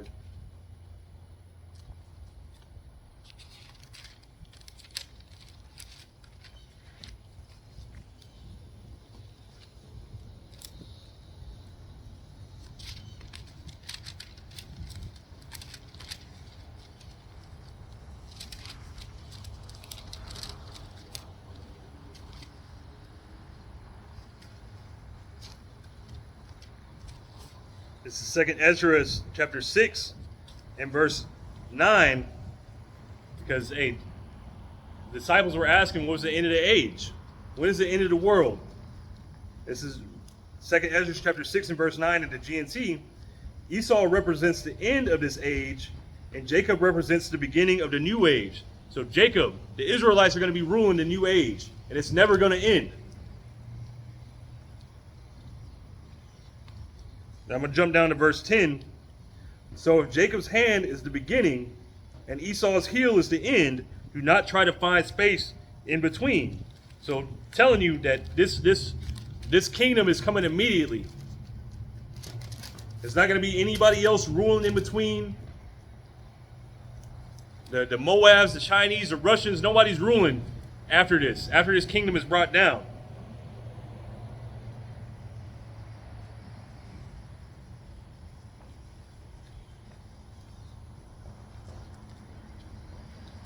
But some things have to happen before that. So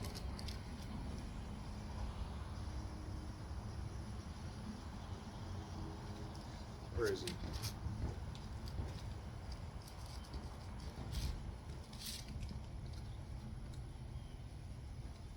This is Revelation chapter 3 and verse 10 in the GNT. Because you have kept my commandment to endure, I will keep you safe from the time of trouble which is coming upon the world to test all the people on earth. So there's a time coming that the whole earth is going to be tested.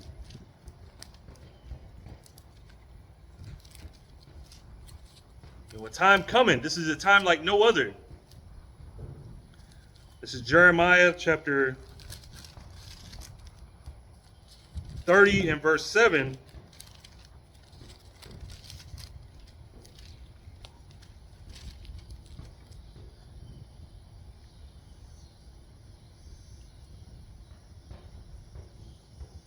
I'll start up at verse 4. And these are the words that Yahweh Ba'ashem Yahushai spake concerning Israel and concerning Judah. For thus saith the Lord Yahweh Ba'ashem Yahushai, we have heard a voice of trembling and of fear and not of peace.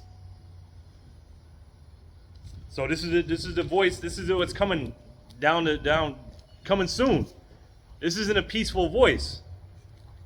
These is terrible times ahead. Ask ye now and see whether a man doth travail with child. Wherefore do I see every man with his hands on his loins as a woman in travail, and all faces are turned into paleness? So why do I see men running around like women about to give birth, men panicking? Verse 7, alas, for that day is great, so that none is like it. It is even the time of Jacob's trouble, but he shall be saved out of it. So this is the time of Jacob's trouble. This is the time of head. This is the time that's going to try the whole world. You know, you're going to see a great death, famines, mourning, woes. You know, piles of bodies stacking up. The stink of those dead bodies. Diseases, pestilence. These are times of great evil. But one of the major things to watch out for is this, because this is a major part of prophecy. Now we know who's ruling. We know what's going to happen. But this here is here to try the whole world. You know, this is a time of trouble like no other. And in this time of trouble, a lot of you people that aren't of the elect, which we say we're of the hopeful elect, because we don't know whether we're going to make it or not. But you people that have no hope, you're going to take this. This is Revelation chapter 13 and verse 16. And he causeth all, both small and great, rich and poor, free and bond, to receive a mark in their right hand or in their foreheads. Now that mark is the microchip. And that no man might buy or sell save he that had the mark, or the name of the beast, or the number of his name. So in this society that's coming, you're not going to be able to buy or sell. You're not going to be able to participate in this society unless you had this mark, the MOTB. And that mark goes into the grain of rice, the micro C hip. And when you go into that word, it's charagma. And then when you go further, you go into charax. That's the cut into. You know, that's the Apostle John, the Revelator, was seeing. You know, he's seeing people get themselves cut into. And they're going to be in their right hand or in their foreheads. And now you see that today with Neuralink. These different companies making implants, brain implants. You know, they can do all kinds of things. They can control computers. You know, they can make, they can see again. They can walk. You know, they have a new thing where, I think it's through Neuralink. It's called blind sight, where they're giving the people the implant, and they're what'd you call it? They're able to see again. But here, hey, you're gonna get this charax, which coincides with a syringe, a pail, a stake, a palisade, because it's pointy, and it goes into the root word with that is grapho, which goes into the written information. The information is going to be written on that chip. All your information, your biometrics, your banking, everything, your criminal record, your history, all your information that you're going to need to be able to participate in the society. If you don't have this MOTB in this coming society, you're not going to be able to survive in it. And those, hey, if you take this, hey, you're not of the elect. You're not going to make it out of this.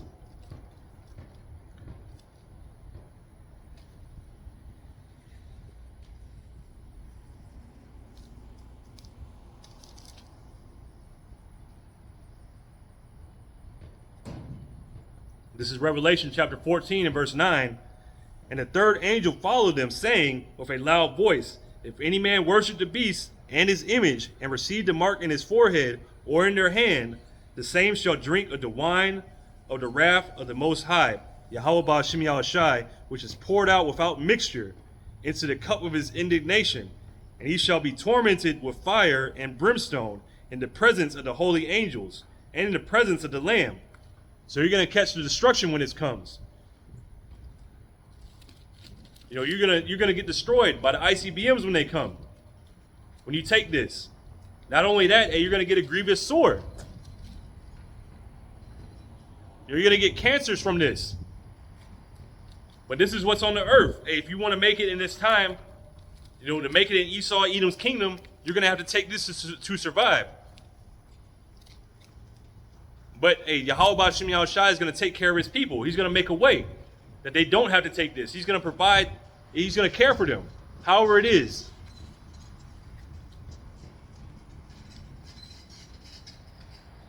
You know, the elect are going to be taken care of. They might not know exactly how it's going to happen or whatever, but what we do know that Yahweh Ba'ashem Yahushai cares and loves for his elect, and they're going to overcome.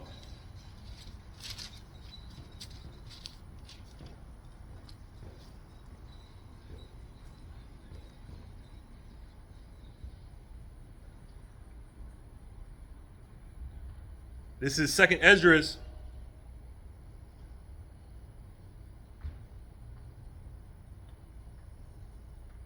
chapter 16 and verse 17 in the GNT. It says, I'm doomed, I'm doomed. Who will rescue me in those days? Because these are times of great trouble. This is terrible times. Jacob's trouble. We've never seen anything like this. And like I mentioned earlier, you know, the guy I was talking to on the J, you know, he said that he had never experienced anything like this. He doesn't know what to do when the people are striking, or the possibility that you're not going to be able to get food, or that shipments aren't coming. He's never been through anything like this. So how much more so now, where you're going to see people invading one another, people invading each other's houses because the food is so scarce. You know, I mean, you can imagine, you know, places being on fire. You know, people not having mercy on each other. Gangs roaming around like the Sodomites. You know, different people banding together. You know, people having no mercy on their neighbors. Cannibalism.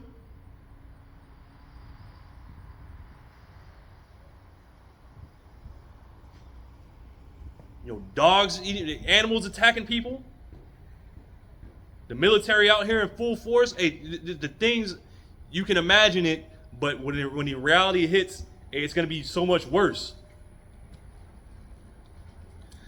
This is 2nd Esdras chapter 16 and verse 17 in the GNT. I'm doomed, I'm doomed. Who will rescue me in those days? Troubles will come, and many people will groan. Famine will come, and many will die. Wars will come, and the world powers will tremble. Disasters will come, and everyone will be terrified. What will people do when these disasters come? So what are people going to do in these disasters? Because they've been spending all their time, you know, partying, banqueting, giving into marriage and being married. They spent all their time living in pleasures. They haven't prepared for the destruction to come. Famine, epidemics, troubles, and suffering are sent to punish and correct people. But in spite of all this, they will not turn away from their sins. They soon forget their punishment. So you forget. People are quick to forget. They don't even consider that these things are sent for punishment. They just think these things are just a part of life. These things just happen. The time is coming when food will be so cheap that people will think a time of peace and plenty has arrived. But then disasters will spring up everywhere. Wars, famines, and great confusion. So are not disasters springing up? Do not the people think they're in good case right now? You can still buy food. You can still get food. You can still go to the grocery stores. You can do all that. But evils are growing. And I'm going to jump down, and I'm going to end off pretty soon.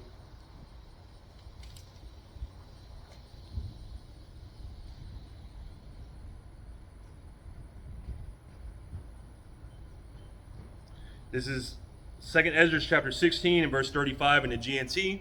Now listen to my message, you people who serve the Lord, Yahweh Ba'ashem Yahushai. It is the Lord's message, so receive it and believe what he says. The disasters are approaching rapidly, and they will not be delayed. A woman in the 9th month of pregnancy may suffer labor pains for several hours, but when the time comes for the baby to be born, there is no longer any delay. So these things are here. You see birth pains, contractions. What happened the other day? That was just a contraction. That stripe, just a contraction. Things are going to get worse. Eventually, that baby's got to come. It's going to be full blown. You know, once the baby starts coming, you can't stop it. So once this thing pops off, you can't stop it. There's no going back. All we can do now is just prepare. And there's no physical amount of preparing. There's no amount of push-ups. There's nothing that you can do. The only thing that you can do is to prepare your mind and get right with Yahweh Ba'ashem Yahushai, to make sure that you're serving him.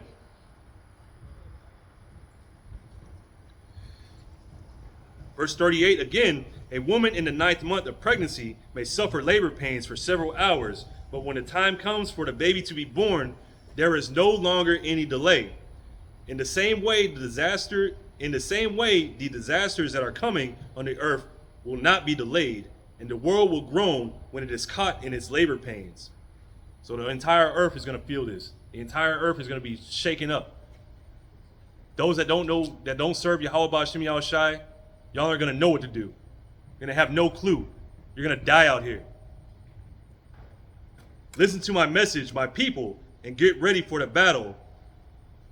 When a disaster comes, you must live as those whose home is not in this world.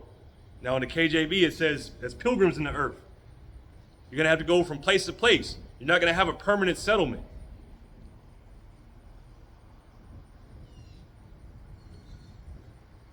Merchants must not expect to make a profit from what they sell. They must be ready to run for their lives. The customers must expect to lose whatever they buy.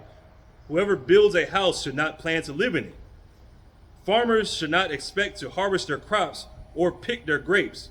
Those who marry must not expect to have children, and those who don't marry must live as if they had been widowed. Anything that is done will be useless. So in these times, this place is going to be destroyed. All your investments, everything that you're invested in this place, don't put too much into it, because you're going to lose everything. Everything's going to be gone. So don't put too much into this kingdom that's getting ready to be destroyed, because we have the kingdom of heaven to look forward to, which is forever. So, that's pretty much it. Lord willing, this is edifying. I'm going to give all praises to Yahweh, Ba'ashem, Yahushai, Ba'ashem Rachakodash, and peace and blessings to the 144,000 and the rest of your elect. And Kwam Yasharallah and Abad Babal.